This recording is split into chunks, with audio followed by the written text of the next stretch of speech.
यह है भारत की राजधानी दिल्ली। लगभग 1 करोड़ आबादी वाले इस शहर में प्रतिदिन लगभग 7,500 टन कूड़ा निकलता है, जिसमें से लगभग 5 से 6,000 टन कूड़ा ही नगरपालिका और दूसरी सरकारी संस्थाओं द्वारा उठाया जाता है, जबकि बचे हुए कूड़े का सफाया करते हैं ये कूड़ा चुनने वाले यानी रैग पिकर्स।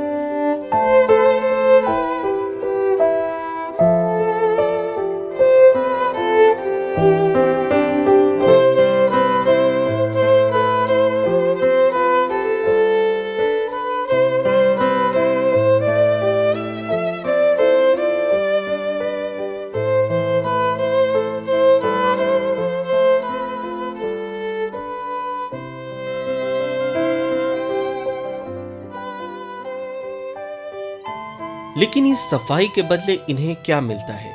समाज के लोगों से तिरस्कार। हम जैसे कबाड़ियों को उठा के ले गए, रिक्शा उठा के ले गए, कह रहा मुझे 1,000 रुपया दे, 2,000 रुपया दे।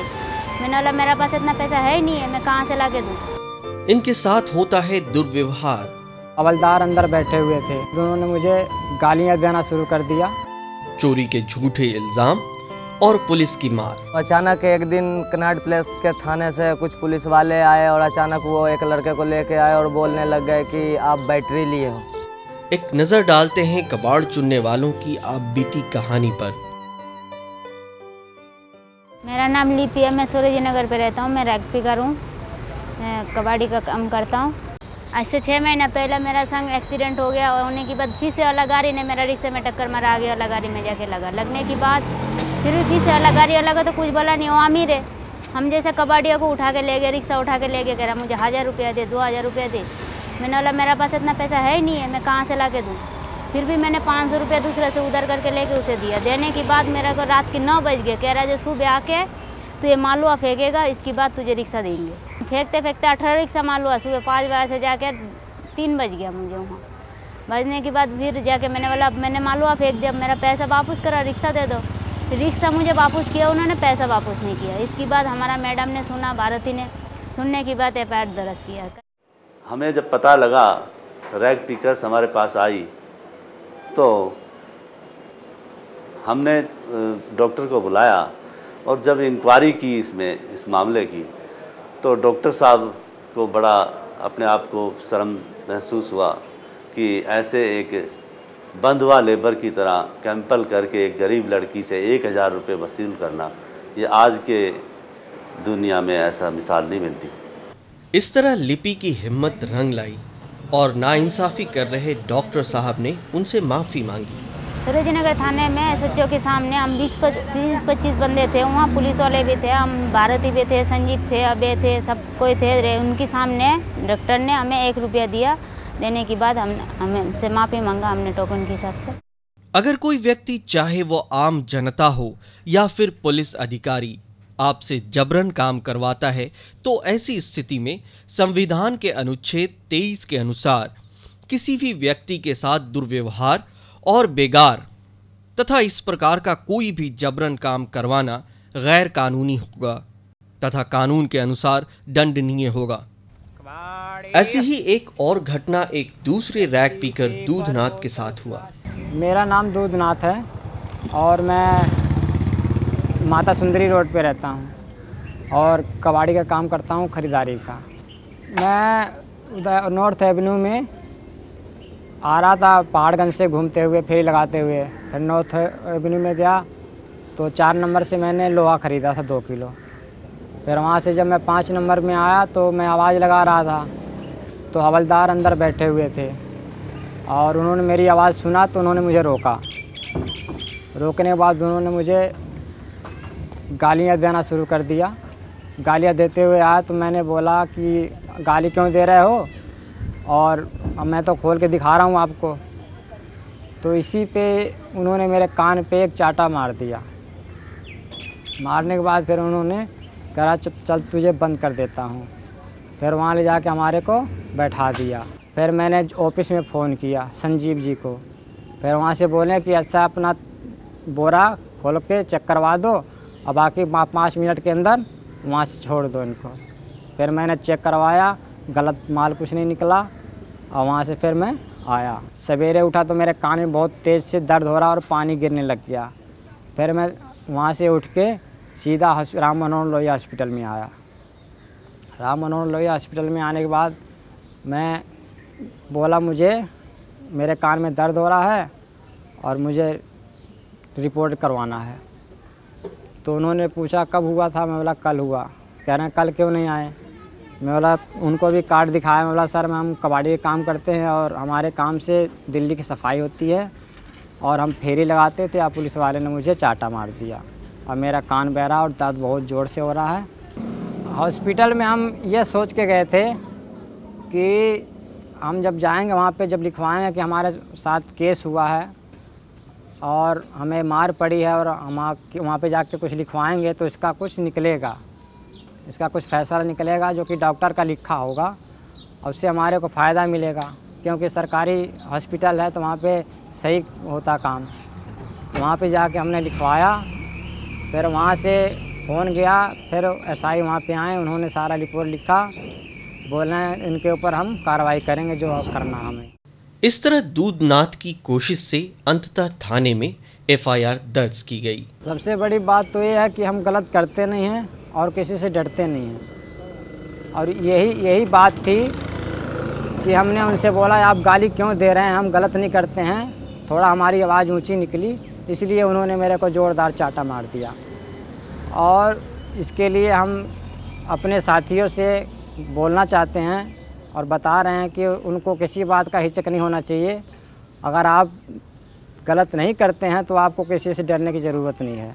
अगर आपके साथ कोई बदतमीज़ी से पेश आता है तो उसके खिलाफ़ आप कोई भी कार्रवाई कर सकते हैं और लिखा सकते हैं। यहाँ पर ये ध्यान रहे, अगर आपके साथ कोई पुलिस अधिकारी मारपीट करता है तो आप क्या करें? आप तुरंत इसकी शिकायत किसी थाने में करें और अपनी डॉक्टरी जांच की मांग करें। अगर आपकी शिकायत नहीं सुनी जा रही है तो आप इसकी सूचना बड़े अधिकारियों को लिखकर अथवा स्वयं मिलकर कर सकते हैं। यह बहुत ज़रूरी है कि आप ऐसी किसी स्थिति में ग्रुप के दूसरे सदस्यों की सहायता लें तथा इकट्ठा होकर थाने में जाएं।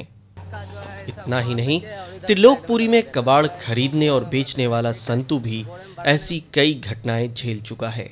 मेरा नाम संतू है और मैं कनाट प्लेस में रहता था और वहाँ कबाड़ी का काम करता हूँ। तो अचानक एक दिन कनाट प्लेस के थाने से कुछ पुलिस वाले आए और अचानक वो एक लड़के को लेके आए और बोलने लग गए कि आप बैटरी लिए हो। हमने बोले कि जी हमने ऐसा कोई काम नहीं किया हूँ और ना तो हम बैटरी लिए हैं। अगर हम लिए हुए हों तो आप चेक कर सकते हैं यहाँ पे कि अगर हम लिए होंगे तो यहीं होगा, नहीं तो हम नहीं लिए हैं।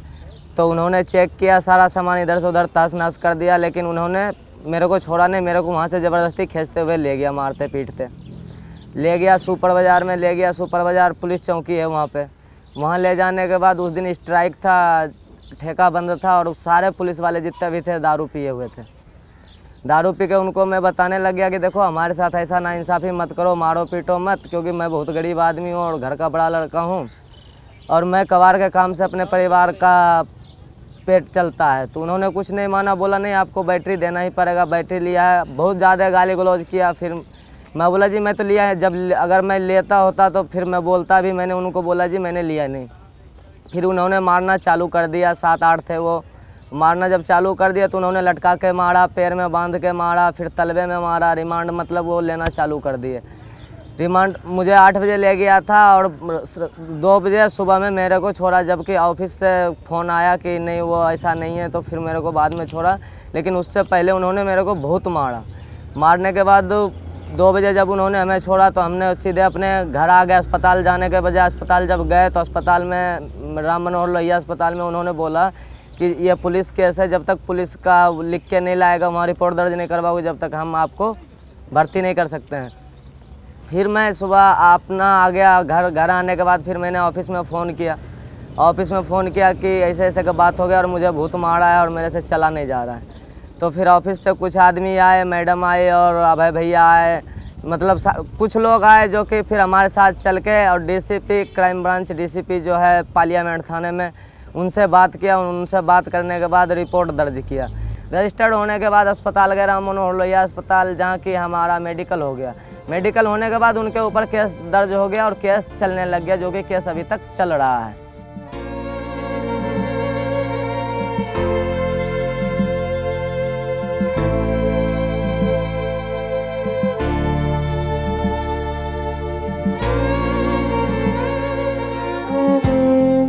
जैसे कि आपने देखा कि हमारे साथ भी पुलिस ने दुर्व्यवहार किया, मारपीट किया। फिर हमने अपना हिम्मत से जाकर पुलिस में रिपोर्ट दर्ज कराई। दर्ज कराने से हमें भी उन्होंने आके माफ़ी मांगा और केस जो है उनके ऊपर अभी चल ही रहा है।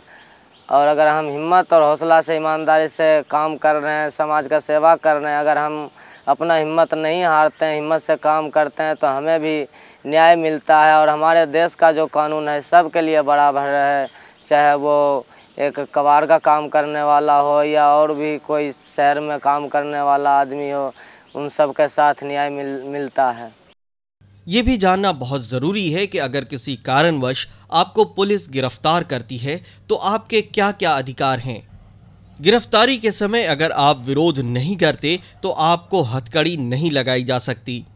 आप डॉक्टरी जांच की मांग कर सकते हैं, गिरफ्तारी पर्चा बनाया जाए एवं उस पर एक गवाह के हस्ताक्षर होने चाहिए। ये भी आपका अधिकार है कि गिरफ्तारी की सूचना परिवार वालों को दी जाए। हिरासत में मारपीट या कोई बुरा सलूक नहीं होना चाहिए। 24 घंटे के अंदर मजिस्ट्रेट के सामने पेशी होनी चाहिए और पूछताछ के समय आप अपने वकील से मिल सकते हैं। इसके अलावा अगर पूछताछ हो तो आपके क्या अधिकार होने चाहिए। महिलाओं और 15 साल से कम उम्र के पुरुष को केवल पूछताछ के लिए थाने में नहीं ले जाया जा सकता। अगर आपको लगता है कि आपका कोई जवाब आपको बिना वजह उलझा सकता है तो यह आपका अधिकार है कि आप जवाब देने से इनकार कर दें।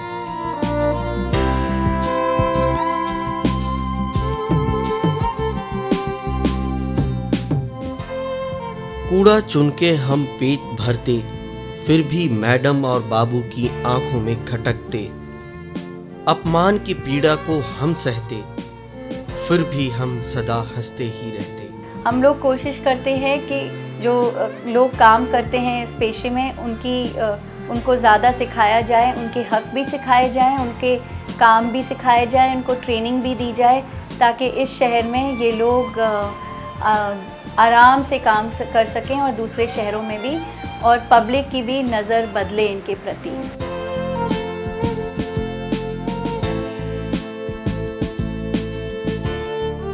काम चाहिए, सम्मान चाहिए, जीने का अधिकार चाहिए, रोटी, कपड़ा और मकान चाहिए, कानून का भी साथ चाहिए।